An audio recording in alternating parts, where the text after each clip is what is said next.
Everyone asked me about the most violent fights I saw in prison, but one of the most brutal things that I ever witnessed didn't involve a single drop of blood.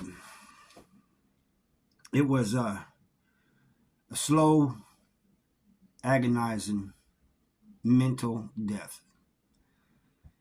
This is about a celly of mine that I had that lost his mind. So let's get into video. I talked about the three most violent things that I saw in prison. But what about somebody who brutally does things to himself? He causes himself to go insane. So this is about a former celly of mine. I had this celly. First, the celly I had went to the hole. So I had an empty cell, and I knew I was probably going to get somebody from the hole, and I did. And at first, he seemed normal. I mean, I could tell he was a little bit off, but it just got worse day by day. And I'd already put in a room move to move in with somebody that wasn't getting along with his celly.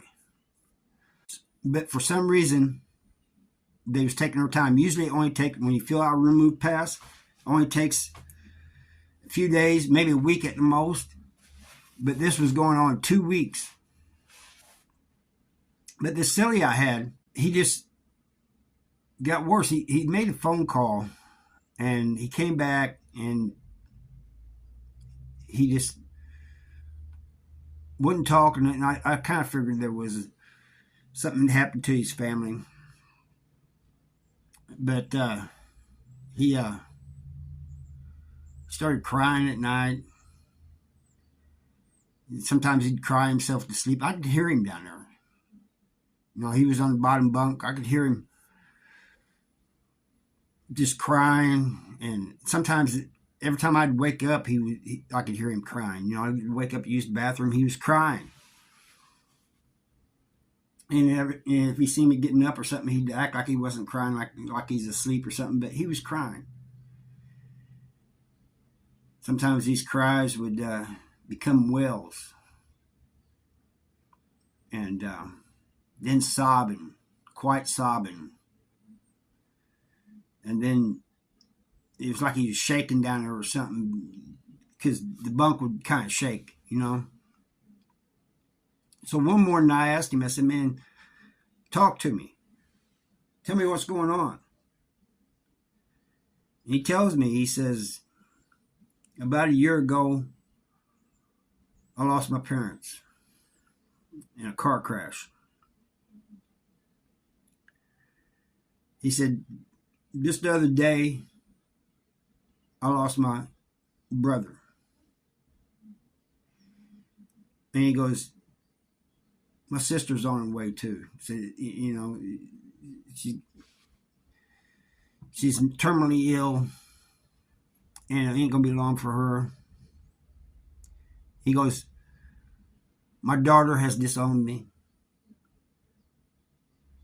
And he just starts crying again. He goes, my son is taking the same path I took. He's going to end up in prison. He's in jail right now. He goes, my whole world's falling apart. I have nobody out there now. I mean, what do you say to somebody like that? And then it was almost screaming. He wasn't screaming at me. He was telling me, but he was like he's almost screaming. He says, if I was only out there, I could have done something. I could stop my son from going to prison. Maybe stop my parents from I said, you can't.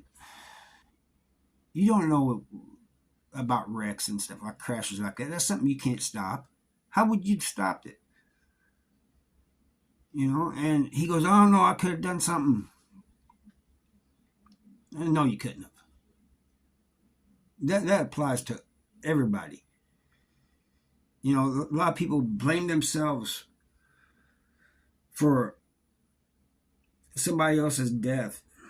When a lot of times it was out of their control. And I tried explaining all this to him. He wasn't getting it. And finally, I got moved. A lot of people think I moved because of my celly, and that's not it. I mean, I'm glad I did move and got away from there, because, hearing that every day, that sobbing, that crying every day, and that talking, and him telling me these things, it'll wear on you too, But I got moved, and this guy gets a celly, and he'd come and tell me and my celly, man, he goes, the guy's just getting worse and worse, man. He goes, I think he's got a hit list of all the staff members he's going to take out. He's mentioned it. And I said, what? And this was in Farmington Correctional Center. And just for people who want to know. And I said, what? He goes, that's what he says. He goes, but he's so messed up, I don't know whether to believe him or not. And one day, they opened all the doors for us to come out. And he comes out, and CO had just come in. This guy's name, this CO's name, I never will forget it. I think I would have to change my last name. His last name was Stinkmeyer. He comes out and goes right up to that CO and attacks him. He just snapped. So they finally get him cuffed and everything, and they take him to the hole, and they searched his cell, and they did find a list. And that CO was the first one on the list. But there was others. There was even like a cook. We call them square cooks, but they're cooks that run the kitchen and, make sure everybody else is cooking the food right and everything. There was even one of them on there, if I remember correctly. But, when things like this happen, it's not long that you forget about it, But a month later or so,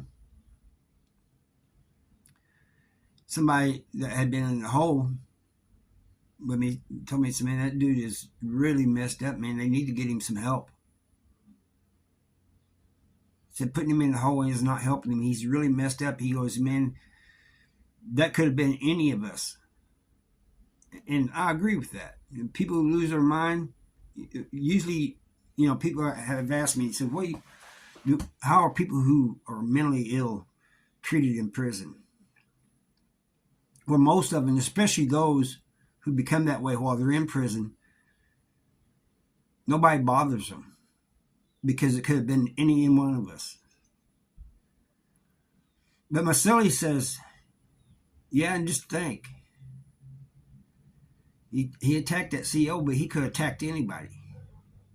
He could have attacked his celly, he could have attacked Harvey, he could have attacked me, any of us. And that's true, and in the hole, he could attack his celly in the hole while he's asleep or something. You never know about things like this. I don't think there's enough talk about those who are mentally ill in prison, who have problems, Now, there's going to be a lot of people who say, well, he brought this on himself by getting in trouble to start with. Yeah, that's true. That's very true, He shouldn't have done anything to go to prison. I agree with that. But once they're in prison, I've seen a lot of mentally ill people, and I've seen people break down that wasn't my celly, and it was sad to watch and everything, but it's nothing like when you have a celly and it happens to your celly. It's hard to watch. And like I said, I was glad to get out of that cell, because it was driving me crazy just hearing this guy sob and cry and wail at night. Sometimes I couldn't hardly sleep because all the noise he was making down there. But it was just a sad thing. It's nothing I got mad at him over. He was breaking down. There's nothing I could do about it. You could have got him help. No, you can't. I think when he was in the hole, somebody told the officer about him needing help. The officer some of them will go and tell their superiors and tell medical and things like that, but that doesn't mean the person's going to get help. Anyway, I just want people to know that sometimes, and dwelling on things like this, that causes you to go crazy. He was dwelling on what happened to his family, and that's what caused it. If you think about the free world, I've always been told, don't think about the free world 24/7. You'll go crazy. You'll go insane thinking about it. And that's true. I've seen it happen to people. I knew one guy in Farmington that'd go out to the fence. That was his hometown. He'd go out to near the fence as close as he could get and just sit there and stare outside the fence as long as the yard was open. He was all right until he got transferred to Farmington. He was inside at MSP with me, Missouri State Penitentiary. Anyway, that's all I got for you. I just want you guys to know that this is a problem in prison, and think about it a little bit, and leave me your comments below. If you've seen anything like this, and it doesn't necessarily have to be in prison. If you've seen anything like this, let me know. Mention it in the comments if you don't mind. And I thank you for watching.